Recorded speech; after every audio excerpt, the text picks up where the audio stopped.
Paano kayo nag-avail? Anong ginamit yung pang-avail dito? Ikaw? 13 months eh. Ha? Hindi ka naman? Yes. Ikaw? 13 months eh. Congrats, guys! Dami, sobra. Dami. Dami. Trabaho mo? I'm a pharmacist. Pharmacist. Ikaw din? Pharmacist din po. Pharmacist. Anong Yes. hospital? Lasal. Lasal.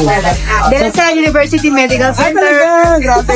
Sa mga nag-inquire lang. Anong reason bakit nag-negosyo ka? Siyempre at first gusto lang talaga yung sideline. Sideline. Ibang business. Pero pag nandito ka, makikita mo yung ganda ng product. At gusto mo nang makatulong. First sa family, of course. Tsaka Okay. susunod, yung mga patient na Galing. Ikaw naman, Miss Pat. Dagdag income, then para makahelp po sa family. Pero nung nakita ko yung products, and napakadaming testimonies. Sobrang ganda ng product nila. Kaya gusto ko rin po siyang i-try. Ano masasabi niyo dun sa mga gusto din mag-start ng business?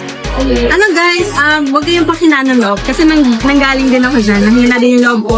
Pero pag nagtiwala ko sa product, sa JC, hindi kayo mapapahiyan. Let's go.